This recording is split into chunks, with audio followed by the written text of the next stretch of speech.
Hey, everybody, it is Richard Harris and Scott Leese with the Surf and Sales podcast. We are super excited to be sponsored in the month of August by Salesforce as well as Vidyard. We appreciate all their support.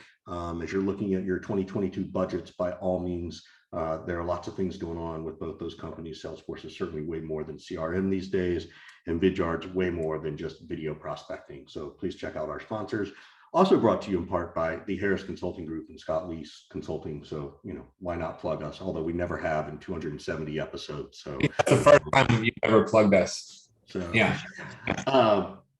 Anyway, I want to, I didn't even ask how you want to be introduced. I'm just going to introduce you, and then you're going to tell us how you want to be introduced, Nigel. We have Nigel Green here today, who I've spoken with many times. And Nigel, go ahead and tell us who you are, where you're working from, all that kind of stuff. Well, I am a mixed bag. I am someone that one of my muses is a guy named Yvon Chouinard, and he founded a company called Patagonia, a little company a lot of folks have heard of. And his bio is he's a reluctant businessman.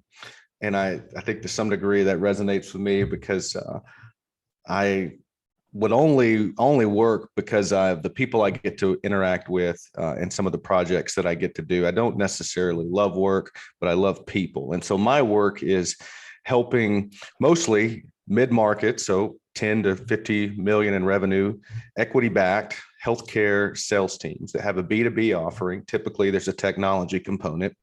I come alongside their management team and help them find and select a leader, or if they already have one, I help them and that leader think through systems and processes and ultimately scale the team more effectively so that they can sell the company at a favorable valuation in the next 3 to 5 years.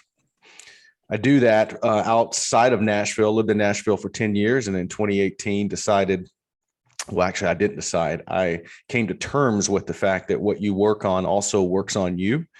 And the way that the city and the healthcare community was working on me was shaping my identity more towards business and title and keeping up with everyone else, and less from the things that were more important to me, which is being outside and playing and raising my 2 young children. So now I live on 30 acres an hour outside of the city. I work mostly virtual, especially in today's world, from my home office, which is on the farm. And that's me. I like to bow hunt and I like to surf and read a little bit. Where are the good surfing spots in the Kentucky, Tennessee area? Well, you just go to Nashville's airport and you look at the map and go wherever Surfline says to go that week. So that's right. See, you can afford to do that when you live in Nashville and not San Francisco, Richard. I tried to explain this to you before. Yeah. I don't give half my check to Gavin every month. So that's all right. That's all right. Yeah, I know. No, we have a place in Jacksonville Beach. So that's kind of like my home break is just a little beach break in Jacksonville. But I've spent a lot of time surfing the California coast. I led the sales team from 2012 to actually even before that. So I've had both of my quote professional management experiences happen to be for California companies. So from 2009 through 2012, I led a device sales team that was out of Temecula, California. So I spent a lot of time surfing in Southern California. And then from 2012 through 2015, the clinical services provider that I led the sales team for owned and operated treatment centers up and down the entire California coast. So I got to surf Northern California, Central California, and expand my surfing footprint. What's so appealing about medical sales in the medical field to you, and how would you compare it to, traditional SaaS? So I don't know that it was okay. Maybe it was selected for me. So I'm an old jock. I played football in college and never let my studies get in the way of my education. I was a C student. I was going to play football and I was going to drink and have a good time. And school was whatever. Well, then it came time to graduate, and I knew that I didn't want to take my degree, which was geology, and put it to work. So I had some advisors say, "Man, you're just really good with people, so you should be in sales." And I said, "Well, what makes the most money?" And in 2006, if you were a healthcare sales rep, that's where the money was. So I said, well, I'm going to go where the money is. And so it kind of selected me. So my first gig out of college was in healthcare sales, and it just became the vertical that I started developing domain experience. We've uncovered an extinct dinosaur, Richard, a salesperson who's willing to admit they picked their field specifically for the money. Right. Imagine that. Imagine that. We've come across one in the wild. Yeah. I'm one of those people. There's a few of us out there. Yeah, so am I. Dinosaur. So am I. Well, then maybe it's because we're all old that we're all freely admitting this. I don't know. You would not be in sales if it weren't for injuries. Hey, fair enough. But here I am. Yeah. It was what you choose. You did choose it though. You did. Yeah. You had a choice to make about something, and you certainly didn't go into, insurance or accounting or geology, as Nigel. Well, it's worth pointing out now that, to your point, now SaaS sales is far sexier than being a device rep. There have been some major legislation changes in the healthcare selling space that have made what you can earn far more capitative. And then there have been some other bureaucratic changes like the. Hey, go back and what was that word? And can you define it? Because Scott and we have degrees, but we're not that smart. Which word? I think it was the word capitative. Capitative? Yeah, capitative. To cap, to limit, to govern, to basically control the extent to which not just a seller can earn, but what you can price something at, the extent to which you can induce the customer. There are a lot of changes, and they're good changes, Stark Laws, Sunshine Act, a lot of good changes in the healthcare space that have made the heydays back in the early 2000s, when literally reps were, just your run of the mill device rep was making $500,000 a year. It just doesn't exist anymore. What is a more realistic for anybody listening who's like considering, a different type of field to go into, and they're thinking about medical sales in some capacity? Like, what are realistic numbers these days? What should somebody be looking for in terms of salary and variable comp and that kind of thing? And are there still advantages to this field, or should people gravitate more towards SaaS, like it seems like is more popular now? I think that there still are a lot of really strong earning potentials in healthcare, even as a producer. There are reps that make well in the 200s, 300s a year. The path now for those that care is probably to cut your teeth as being a top producer as a W-2 and representing one company making $250,000 a year, then taking your existing customer base, right? Because there are barriers to entry in healthcare. You have to be really sophisticated and well-versed on one product offering to earn the credibility, to earn the right, as Richard would say, to sell to a physician and a surgeon. But once you've built that relationship, then you can terminate your W-2 agreement. A lot of times you have to sit on the sidelines for a while through a non-compete. But where the real money is made is to go back and go to those same physicians that were buying widget A through your own independent company. You start your own company as a 1099. You're just a sales rep. You're just no longer W-2 with one employee. And now you can sell multiple products to that doc. And the sales reps that figure that out, become their own independent distributor, they make $1 million a year. So what do you talked about how the funding or the ability to make that much money? Was it legal that came in? Was it companies realizing we want profit margin we're giving away to the reps? Like, what were other things that you saw shift? Probably more less legal. There is, obviously there's Stark Law and Sunshine Act, and basically the premise of those two pieces of legislature is to say that any type of spiff or inducement is probably a better word for the sales rep or to the provider, which is the doctor or the physician, that might influence patient care is impermissible. So where that becomes problematic is if you're the doctor, Richard, and I go and take you out to play golf, they look at that. The hospital says, well, did that in fact help influence Richard's decision on which total knee he wanted to use in his procedure? Or they want it to just totally be about the fidelity and the research behind the product, not the relationship. So in some product categories altogether, they just have to pay flat compensation to the reps because of those two pieces of legislature. The other thing that changed is this, there's these purchasing bodies in the healthcare system called group purchasing organizations.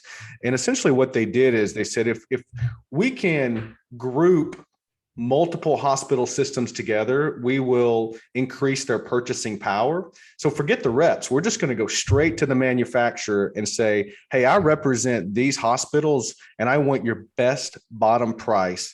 Right. So they get the deal done and they don't need reps anymore. Right. Right. So they opened up the channel and it became more competitive. Got it. Bingo.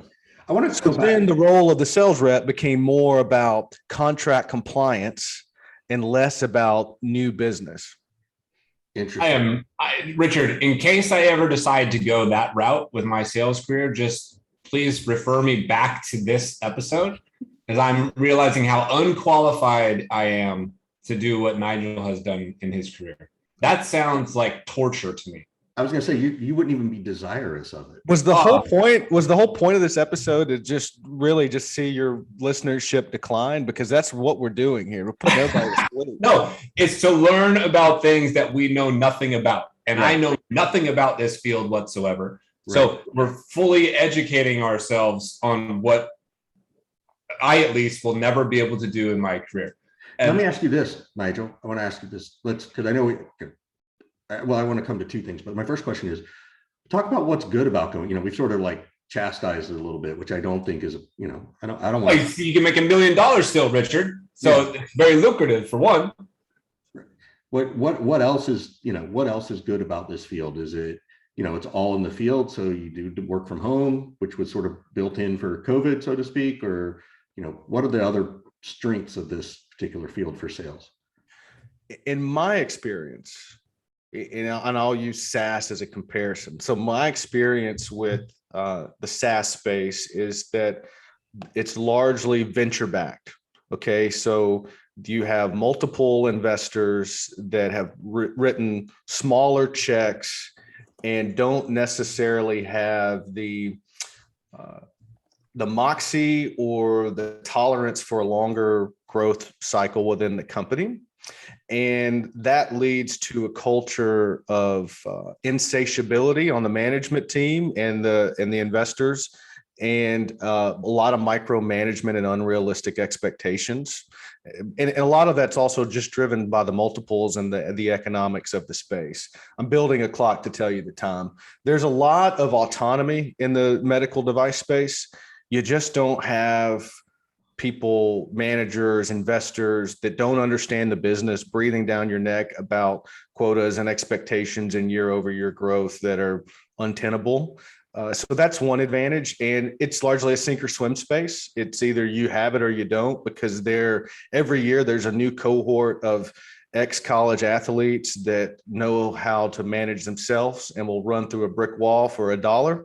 And it's kind of a space that the cream rises to the crop without a lot of coaching, training, management, and artificial intelligence in forms of technology and all these tools like Gong and Chorus. That just doesn't exist.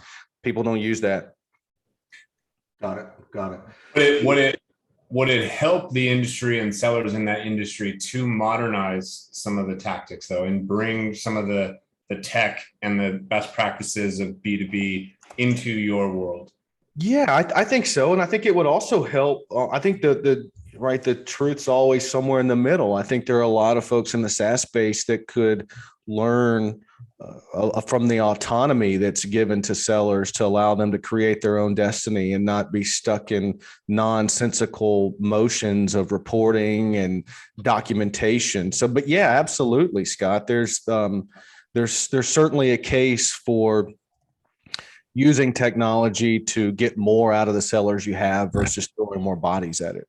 And I don't want to make it sound like it's an overly dumb or less than sophisticated go-to-market business, because it really can be, but you don't see the extent to the extent that you do in the SaaS space, the deployment of technology and analytics and intelligence. Yeah, I mean, in some cases, I could see medical device sales from the outside looking in as a very sophisticated sale, because you're dealing with sophisticated buyers, right? You're dealing with very smart people. You have to understand them, their patients. I can see why athletes would be good at this, because they've gone through pain or, some level of need, thought, or use of some of these devices, right? If it's around joints and stuff like that. So I can see that value as a different type of sale mentally, to what you're describing. I want to say it is a very sophisticated. In fact, I'll say it's far more nuanced. The buyer's journey and the sales process is far more nuanced and subject to anecdotes and bespokeness than the. What does that mean? More nuanced?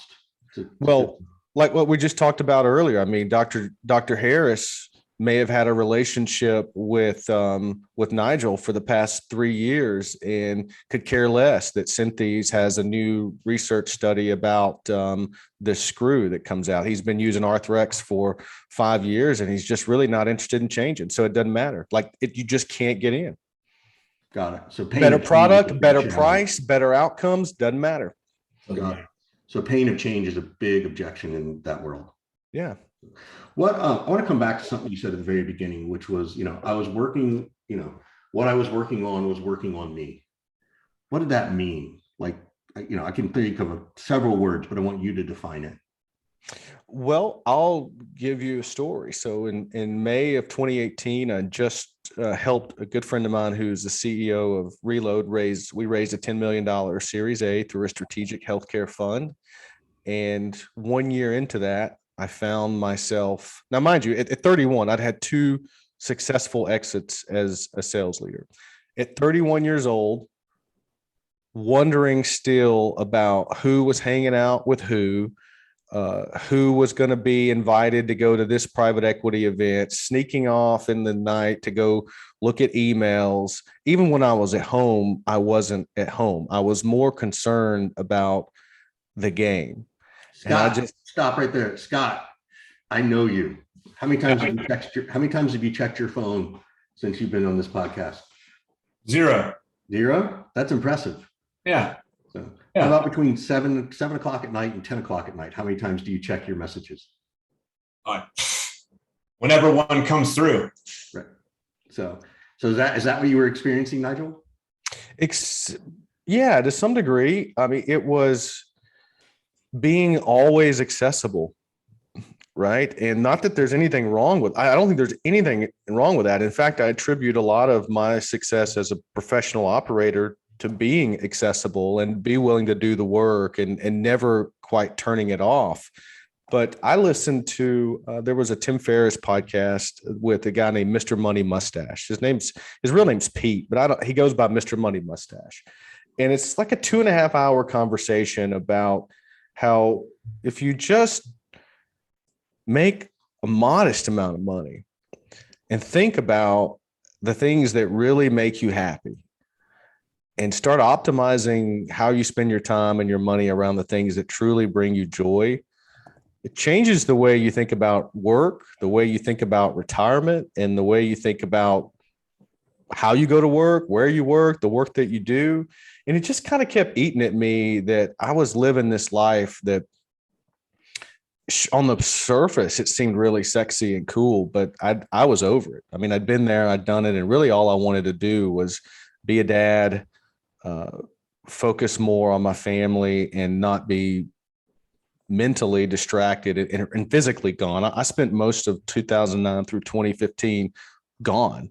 And I had a newborn daughter and a 3-year-old son, and I just didn't want it anymore. So I felt like the only way for me, knowing my personality style, is I had to create some spatial distance. So I quit, stepped down from Reload, joined, and just became a board of advisors member and moved to Kentucky without having any idea what I was going to do. I was content to be a whitetail hunting guide. But then, like, shortly after that, people started calling me and asking for advice. And that's how I got into advising and consulting. Do you, if you're comfortable, how much money did you feel like you needed to find that happiness, right? Like, to some extent, you're at that stage where you've had 2 successful exits. Was it enough fuck you money, as we like to say, or was it, no, it really wasn't, but where I live in the Tennessee and Kentucky area, cost of living's lower, and I can, really live a happy lifestyle, and I don't need $30 million, $100 million. Well, it's definitely not FU money, or we wouldn't be talking today, because there would be no need. I mean, I'd be on a boat somewhere surfing beautiful point breaks. But it's enough to where it changes the way, like, I'm no longer manageable. It's enough money, Richard, that I am a terrible employee. I won't do the things that you need and expect from a sales leader to do. I just won't do it. I don't have the need to push through the pain to go do it because I'm so comfortable. Mm-hmm. And so for me, I said, dude, you can't do this anymore. You don't have what it takes. So it's enough money for me to think about life very differently and know that I can take 2 months off every year and not have to earn a nickel, so it's. Talk about that for a second. I made you stop talking when we first got on. 2 months off every year. Explain what that means, because it's not necessarily broken up every quarter. No. So where I live, whitetail deer breed in the month of November and December. It's like their peak. So it makes for really good hunting encounters. And I like to bow hunt.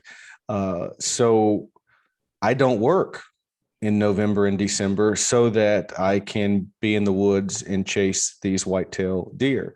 My question around this is, how do you restart come January and February, both from a like emotional standpoint, right? Of like doing what you love, obviously for 2 months and not working every day. How do you emotionally get back into the mode of working? And then also from literally just like a pipeline and income kind of perspective, like, how do you go from earning whatever you normally earn in September and October to earning nothing, and then you enter January and you're like, fuck, I got to start over, I got nothing. That's the part that, at least for me, is stressful to me to think about if I was going to do that, and why I've never been able to pull off what you pull off.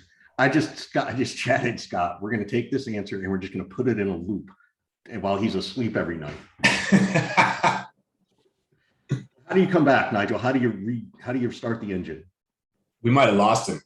Oh no. All right. That's his answer, maybe, is he just disappeared. Yeah. And if he pops back in here in a second, it'll just be like, well, I just disappear and I seamlessly rejoin, and it's not that big a deal. But that's the part that stresses me out, Richard, is like, I could say, adios, I'm going to Costa Rica through September, through the rest of the year. And I could unplug. I truly believe that I can unplug and I could do that. But I can't unplug forever. And if I knew that I was coming back in January, I would be very stressed about, like, oh my God, I have no pipeline. I got to start from scratch. I've lost all my momentum. That's the part that, like, freaks me out. And that's why I was asking. Know that. So let me ask you this question, right? So we're going to go to Costa Rica, right, for 3 weeks, right? Yeah. And it's part work, so I know you'll do some work, but you still won't. What happens if 3 leads come in during Costa Rica, 5 leads come in? I mean, obviously you're going to take them. But I'll reply to every single one of them and have conversations and set things up, even if I don't start those engagements in November, but, stagger them out or whatever. So, right. I mean, maybe that's what he does, right, and he doesn't consider that work. He's back. I got you on. You're like the bad internet juju for me. That's all right. So Nigel, go back to the question. How do you restart? How do you take 2 months off, November and December. Yeah. How do you, what happens to if you have any inbounds. I don't know if you're inbound heavy. And two, how do you kick back up in January, right? Because there's a concern that the pipeline will die, right? Yeah. So how do you navigate that? One, emotionally, because I think that's the hard part. And then two, in actuality, in reality. So I'll try to partition the problems that keep me up at night around this to the extent that I can. So there's the emotional, how do you turn it back on? Well, I think that's with practice. It's taken me, it's not always easy, but I just like delete internet, like delete email off my phone. And so that then I become like a bridled horse come January. Like I take notes, I think about the stuff that I want to work on, and I don't allow myself to take any action on it. So once the end of the year is here, I just come out and I'm ripping and roaring, and I have this sense of renewal. What do you do if like clients? I mean, obviously you can let your clients know you're shutting it down. What about new business? Like, do you just have an out of office message and you're like, fuck it, if I miss it, I miss it? Yeah. And that's really hard. That's super hard, and that takes a ton of discipline. I don't have that discipline right now. Yeah. And I just, and like, again, I want to make it clear. It's not like I have so much money that I just don't need, like I need to work. Well, that makes it even more impressive, to be honest with you. Right. But I've found that the whole point of work is to live and to have fun. And so what's the point of me having a little bit of cushion in my bank account if I'm not going to live like someone else? If all I'm going to do is just work and work, what's the point? And so at least that's in my mind, what's the point? So I miss opportunities.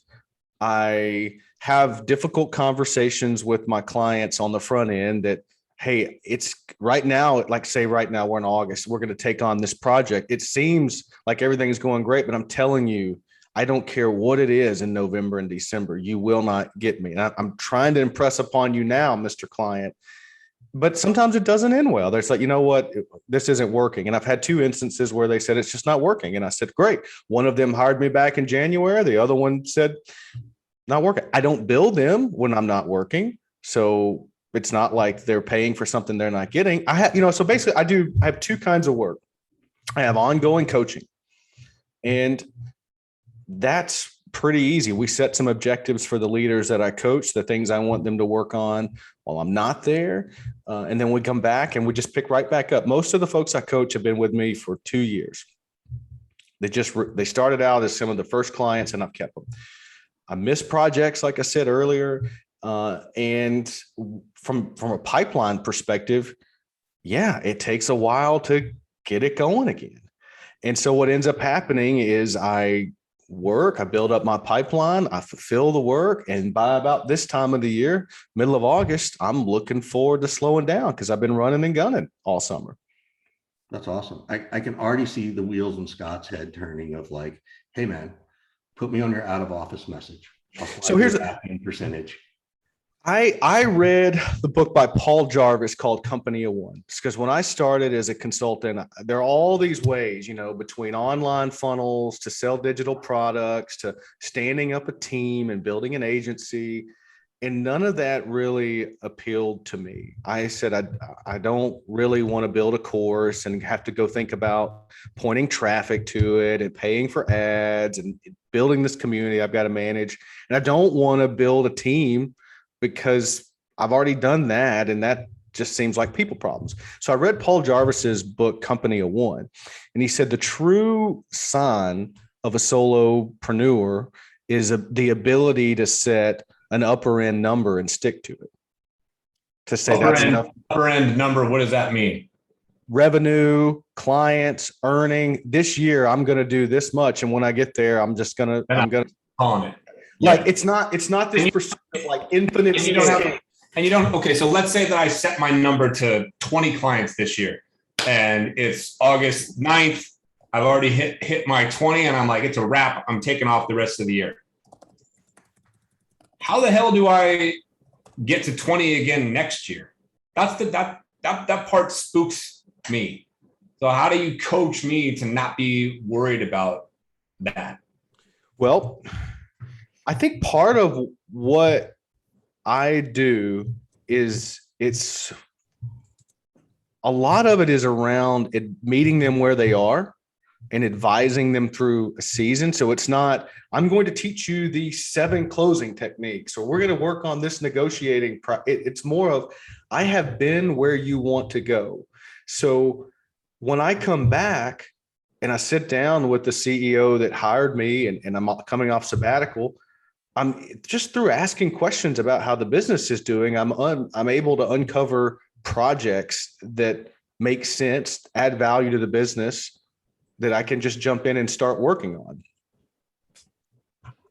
And I don't know if that's the answer you're looking for, but it's a real life situation. Like there's this company that I've advised, I've been on their board of directors for 4 years now.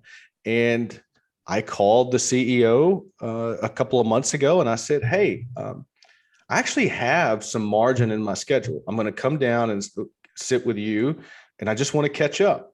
And then from that came a project where we're actually going to define where the business needs to be, what it needs to look like on paper to justify a certain role. What would the competencies be of that role? And we put together a whole project around that.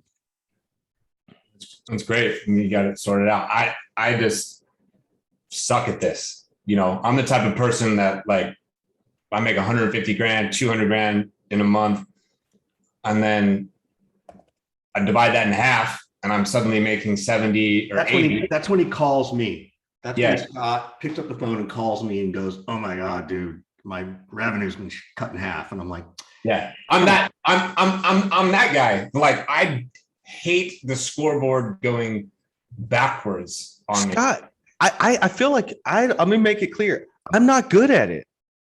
Okay. Like literally but you do it anyway, which I'm trying to learn from the Jedi Master here. This is what this is. This is me. Literally. How do I absorb some of Nigel's energy here? August the 19th, I'm getting ready to walk into my board of advisors member, the groups that advise Nigel Green, the business. And I put together the deck to send out to the advisors.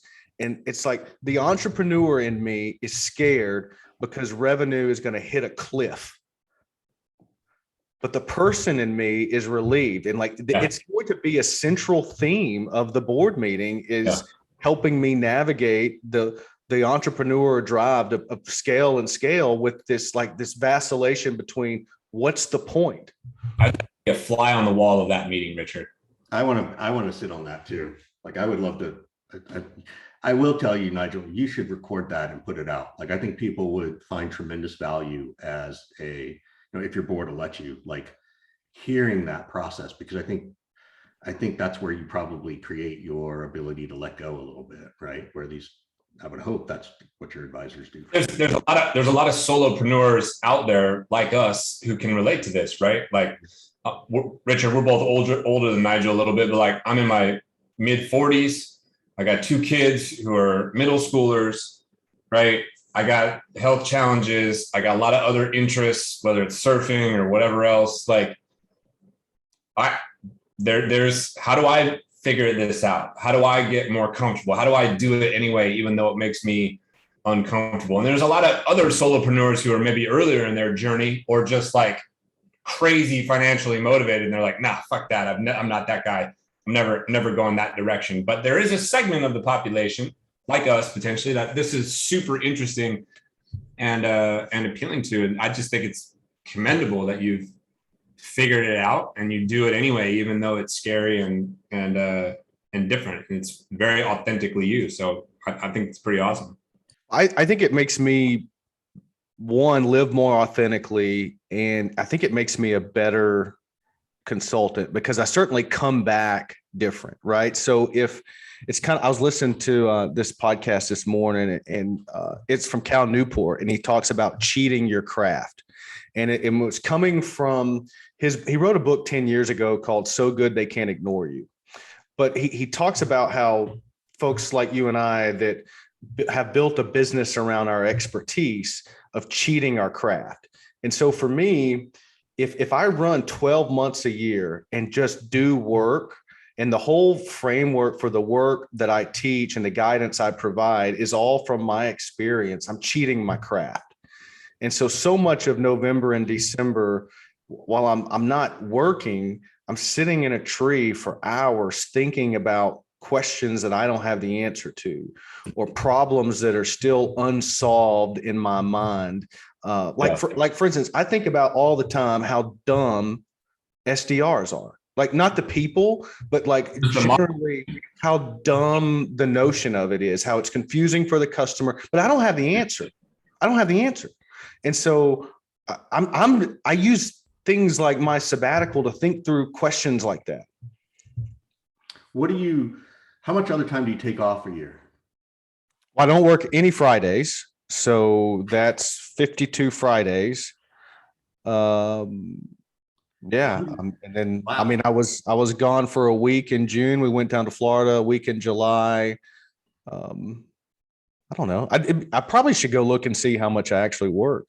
Yeah, it'd be curious. I mean, it's interesting that you built that, and congratulations on it, because I think it's what so many of us strive for. Whether you're a solopreneur, just a human working at any job, right? Like, you know. Well, here's how it's made me better: is I don't do my clients' work for them.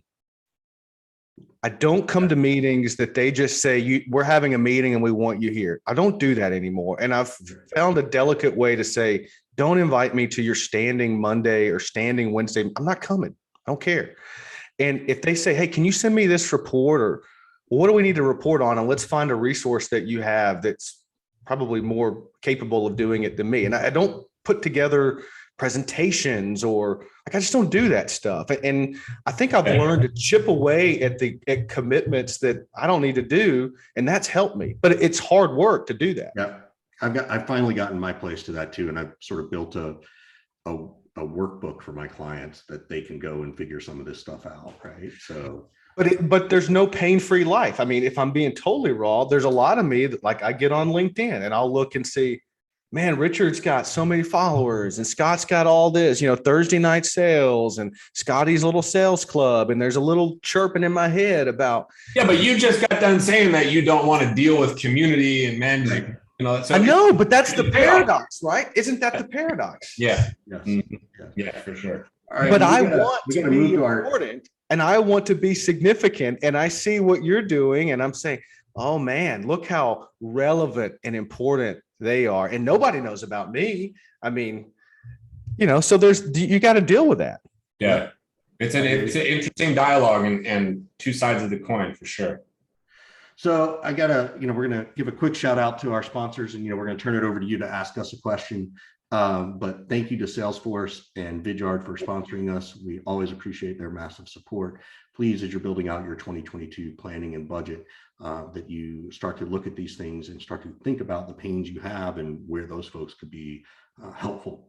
So our standard last question, Nigel, is what can we answer for you? What question do you have for us? I have so many questions.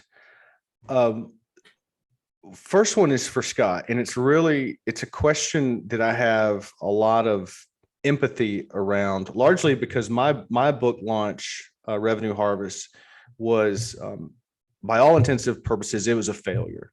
And I launched a book a month before the pandemic, and all of my PR outlets said, unless you have something about the pandemic or Trump or working from home, we're not talking about a book. And then I see you have one of the most reliable e-commerce platforms totally botch at least some of your pre-sale events. Yeah.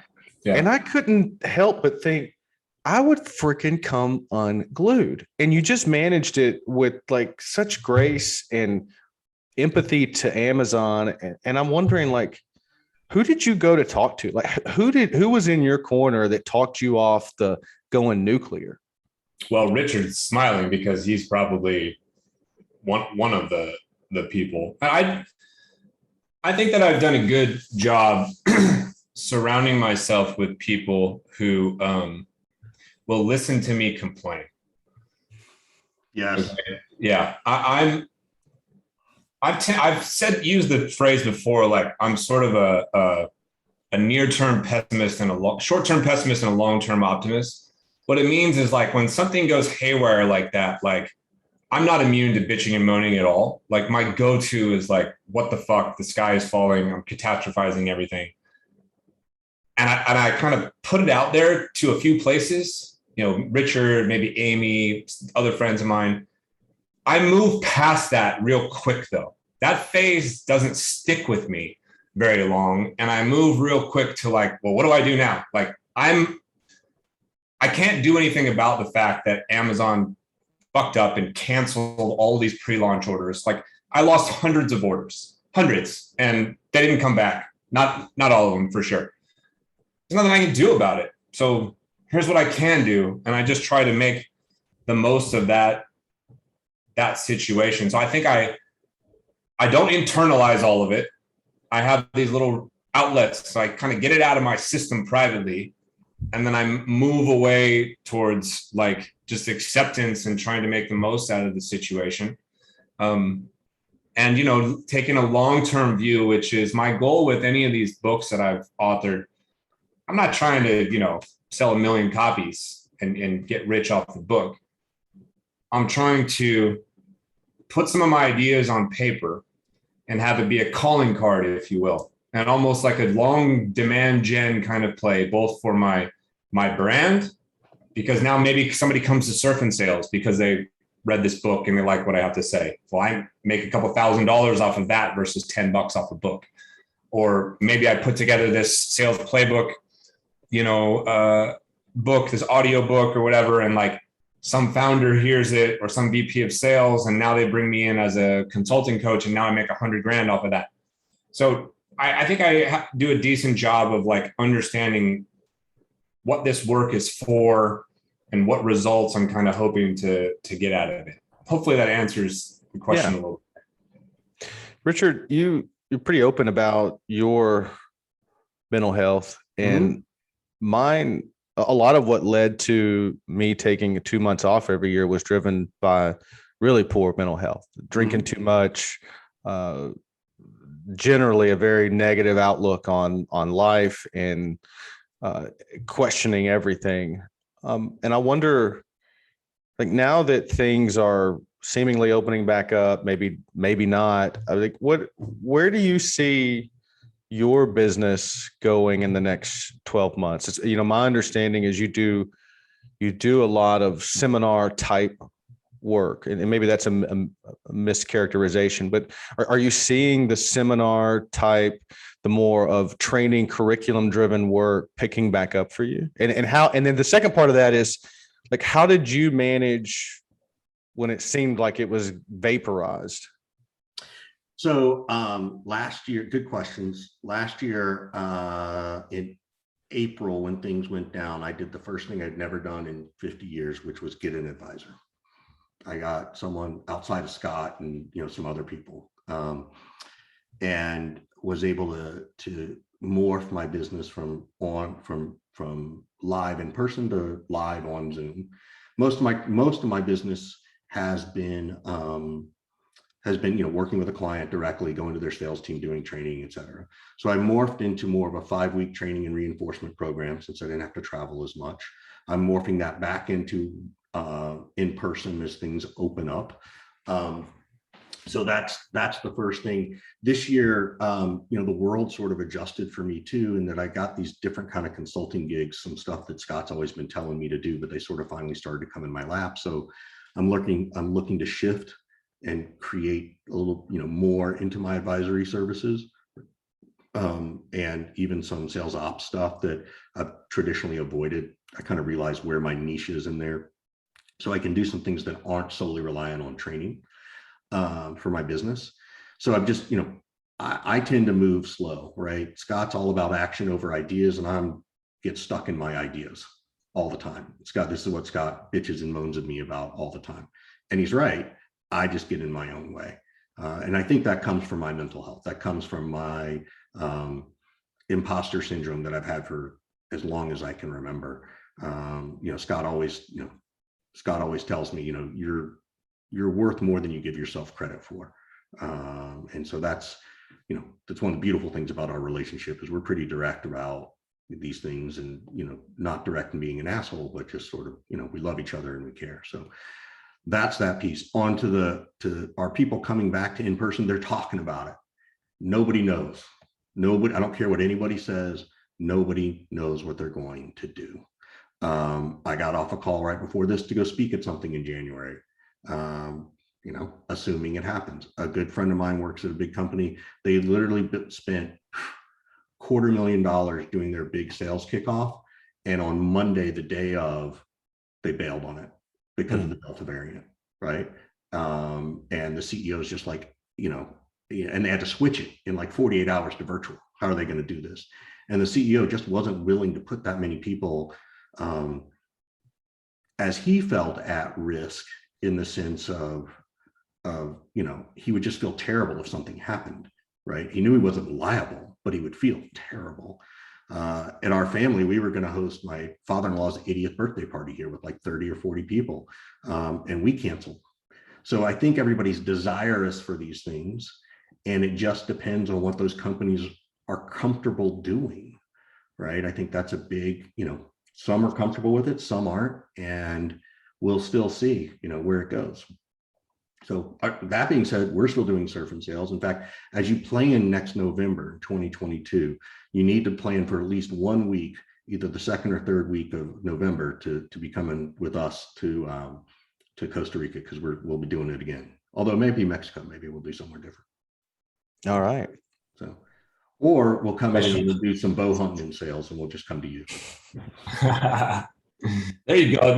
That's the business. Hey, that's the business that you could create in November and December. You just change what you're working on. You get paid to take people bow hunting and talk shop. There you go. Free advice right there. There you go. Just created more work for me. Thanks, Scott. Yeah, no, that's what I do. I'm good with that. Thanks so much for spending some time with us, Nigel.